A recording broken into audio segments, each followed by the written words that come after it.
Hai semua, pada video kali ini kami mahasiswa Universitas Samratulangi, Fakultas Matematika dan Ilmu Pengetahuan Alam, Program Studi Farmasi, kelas A Angkatan 2020, kelompok 1 Kimia Organik akan menjelaskan tentang materi reaksi senyawa asam karboksilat.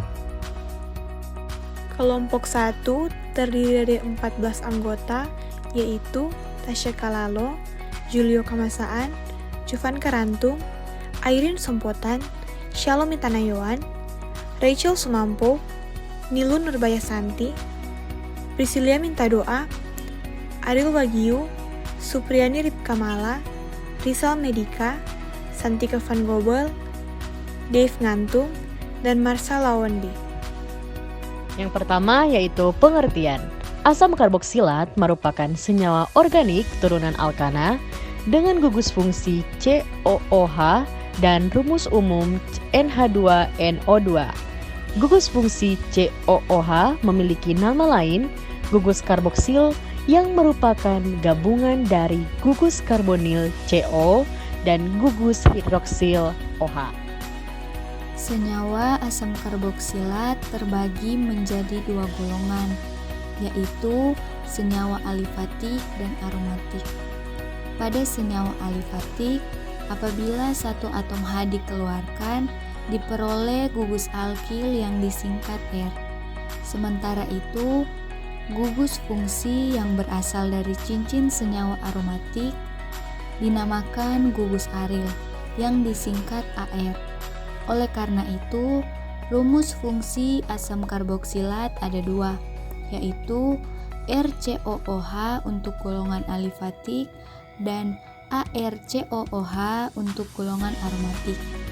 Sebagai contoh, pada gambar di samping merupakan rumus struktur dari asam karboksilat. Berikut ini adalah sifat fisik dan sifat kimia dari asam karboksilat. Sifat fisik asam karboksilat dapat ditentukan dari yang pertama, titik didihnya. Titik didih asam karboksilat lebih tinggi daripada senyawa organik golongan lain. Yang kedua, molekul asam karboksilat bersifat polar. Yang ketiga, asam karboksilat 4 anggota pertama mudah larut dalam air. Kelarutan asam karboksilat makin menurun seiring dengan kenaikan jumlah atom karbon. Yang keempat, asam karboksilat dengan jumlah atom karbon rendah mempunyai bau asam. Sedangkan jumlah atom karbon 4 hingga 8 berupa cairan tidak berwarna yang mempunyai bau yang sangat tidak enak. Sifat kimia asam karboksilat dapat ditentukan dari yang pertama, kereaktifan asam karboksilat merupakan asam lemah dan akan semakin lemah untuk suku yang lebih tinggi atau mengandung jumlah atom karbok 10 ke atas. Larutan asam karboksilat bersifat asam lemah, ditunjukkan dengan harga Ka. Larutan tersebut dapat mengubah lakmus biru menjadi merah. Yang kedua, reaksi yang terjadi tergolong reaksi netralisasi. Asam karboksilat tergolong asam lemah, sehingga dalam air hanya terionisasi sebagian. Semua asam karboksilat dapat bereaksi dengan larutan NaOH, Na2CO3, dan CaHCO3. Yang ketiga, asam karboksilat bereaksi dengan alkohol membentuk suatu ester dan air. Dan yang keempat, asam karboksilat mempunyai gugus hidroksil yang bersifat polar sehingga asam karboksilat bersifat polar. Sintesis. Reaksi hidrolisis derivat asam karboksilat. Derivat asam-asam karboksilat adalah senyawa turunan asam karboksilat yang jika dihidrolisis dengan air akan menghasilkan asam karboksilat. Senyawa-senyawa itu adalah ester, amida, anhidrida, halida, dan nitril. Pada reaksi hidrolisisnya terjadi serangan oleh air atau OH- terhadap gugus karbonil atau gugus -CN. Dari senyawa derivat asam karboksilat, di bawah ini adalah daftar reaksi umum yang terjadi jika senyawa derivat asam karboksilat dihidrolisis.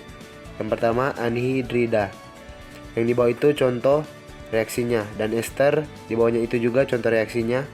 Amida di bawah itunya contoh reaksinya. Halida asam di bawah itu contoh reaksinya.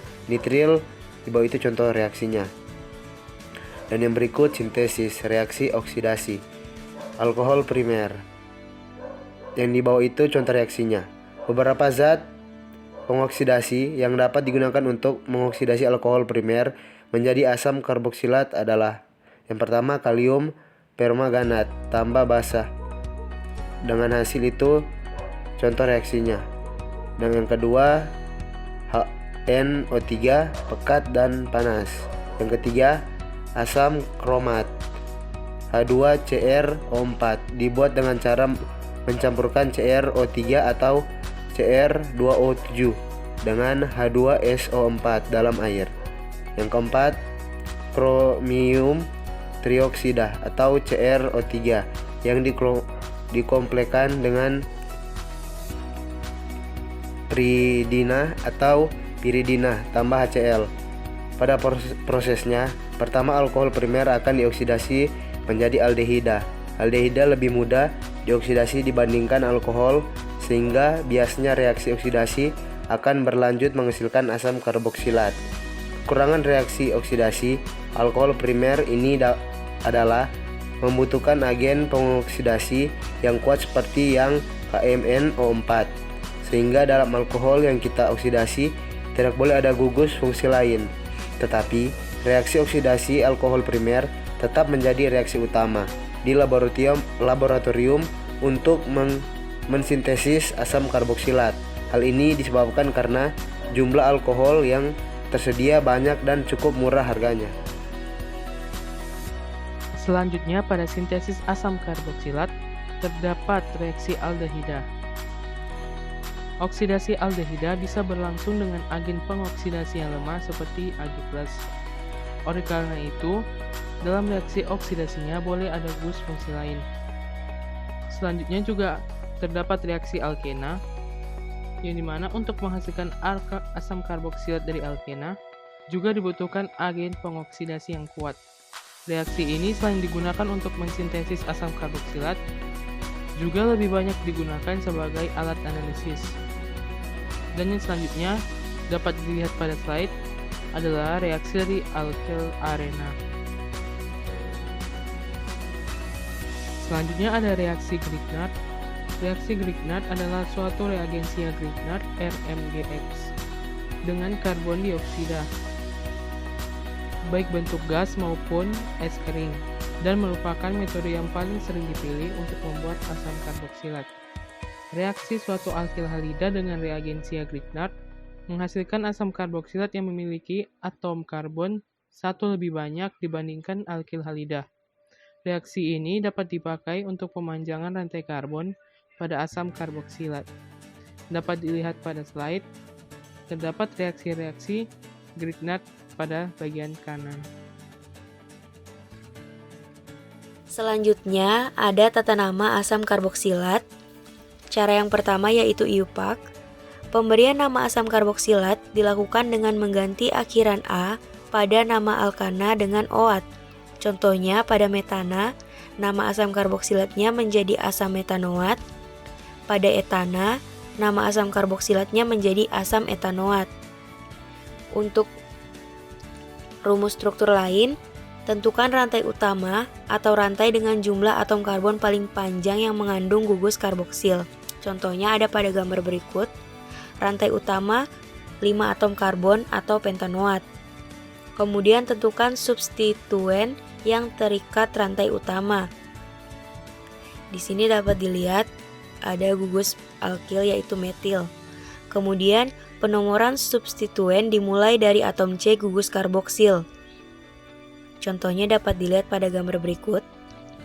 Jika terdapat 2 atau lebih substituen berbeda dalam penulisan, harus disusun berdasarkan urutan abjad huruf pertama nama substituen. Contohnya, bukan asam 2-propil 3-metil pentanoat, melainkan asam 3-metil 2-propil pentanoat. Kemudian, penambahan kata asam pada awal nama senyawa.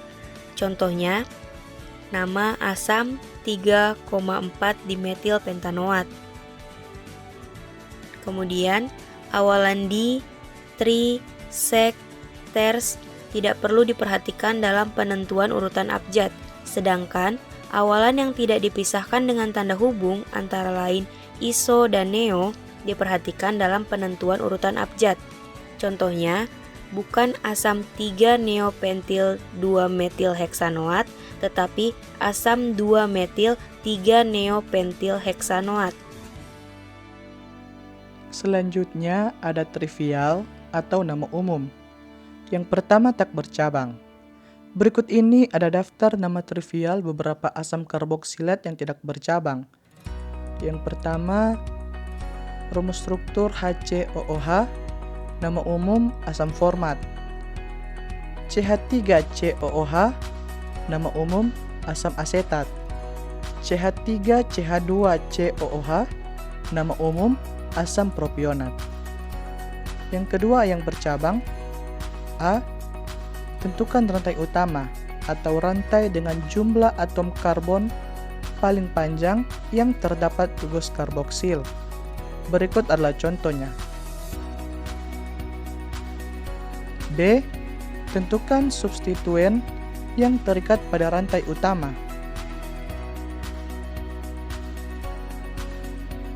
C.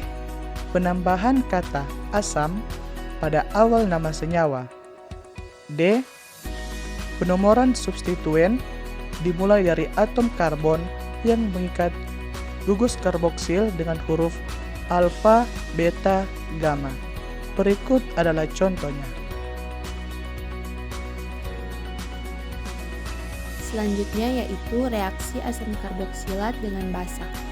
Asam karboksilat adalah suatu asam yang jika kita reaksikan dengan basa atau OH- akan menghasilkan garam dan air. Garam yang dihasilkan disebut garam organik. Walaupun senyawa organik umumnya memiliki titik leleh dan didih yang rendah, tetapi garam organik memiliki sifat fisis yang mirip garam anorganik. Garam organik juga meleleh pada suhu yang tinggi. Reaksi umumnya yaitu RCO2H tambah NaOH menghasilkan RCO2Na tambah H2O. Di sini R-nya dapat kita ganti dengan alkil atau aril. Contoh reaksinya yaitu HCO2H tambah NaOH menghasilkan HCO2Na tambah H2O. Kemudian tata nama garam organik asam karboksilat.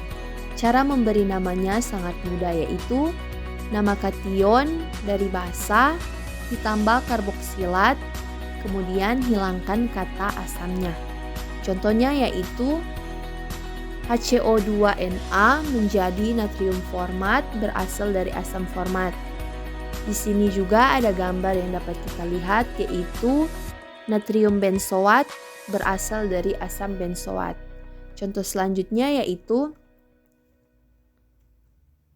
HO2CCH2 CH2 CHCO2Na menjadi mononatrium glutamat atau MSG berasal dari asam glutamat. Asam karboksilat lebih asam dibandingkan dengan asam karbonat, sehingga ia bisa mengalami reaksi asam basa dengan asam lemah maupun asam kuat.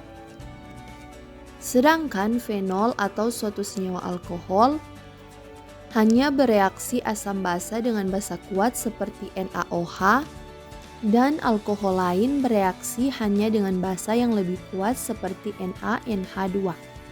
Untuk lebih jelasnya, dapat kita perhatikan reaksi-reaksi berikut ini.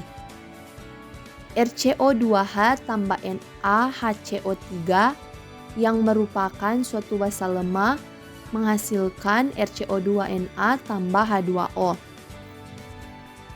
Selanjutnya AROH atau fenol dan ROH atau alkohol tambah NaHCO3 hasilnya tidak bereaksi. Contoh selanjutnya yaitu RCO2H tambah NaOH menghasilkan RCO2Na tambah H2O. Contoh selanjutnya yaitu AROH tambah NaOH menghasilkan ARONA tambah H2O. Selanjutnya ROH tambah NaOH hasilnya tidak bereaksi. Reaksi asam basa pada asam karboksilat dapat kita jadikan sebagai metode pemisahan campuran senyawa organik yang mengandung asam karboksilat tetapi ia tidak larut dalam air. Jika senyawa organik ini direaksikan dengan NaHCO3, maka asam karboksilat di dalamnya akan bereaksi membentuk garam organik. Garam ini larut dalam air dan dapat dipisahkan untuk mendapatkan asam karboksilat. Kemudian, reduksi asam karboksilat secara langsung menghasilkan alkohol dapat menggunakan litium hiplida. Tetapi, reduktor ini dapat mereduksi senyawa yang mengandung gugus karbonil seperti yang ada pada gambar ini, di mana asam propinoat dengan reduktor litium hiplida menghasilkan profil alkohol. Reaksi reduksi asam karboksilat dan turunannya mengalami reaksi reduksi apabila direaksikan dengan reduktor yang sesuai. Asam karboksilat relatif lambat bereaksi dengan kebanyakan reduktor walaupun disertai dengan katalis. Asam karboksilat perlu diubah menjadi turunannya seperti ester, senyawa asil, senyawa aril, atau senyawa amida terlebih dahulu sebelum direduksi. Manfaat atau kegunaan asam karboksilat. Yang pertama ada asam asetat. Di sini, asam asetat memiliki 4 manfaat sebagai berikut. Yang pertama, sebagai pemberi rasa asam dan pengawet makanan. Kemudian, dalam dunia industri, dapat digunakan sebagai bahan baku sintesis serat dan plastik. Yang berikutnya, dalam laboratorium, digunakan sebagai pelarut dan sebagai pereaksi. Dan yang terakhir, dalam konsentrasi rendah, dapat digunakan sebagai antibakteri dan deodoran alami. Kemudian yang kedua ada asam oksalat. Asam oksalat juga memiliki 4 manfaat, yaitu yang pertama, terdapat dalam daun bayam dan buah-buahan, bentuk senyawanya sebagai garam natrium atau kalsium. Kemudian yang kedua, menghilangkan karat dan dapat berfungsi sebagai bahan baku pembuatan zat warna. Yang ketiga, dapat mengasamkan minuman, permen, dan makanan lainnya. Dan yang terakhir, dapat digunakan dalam fotografi, keramik, penyamakan, dan proses produksi lainnya.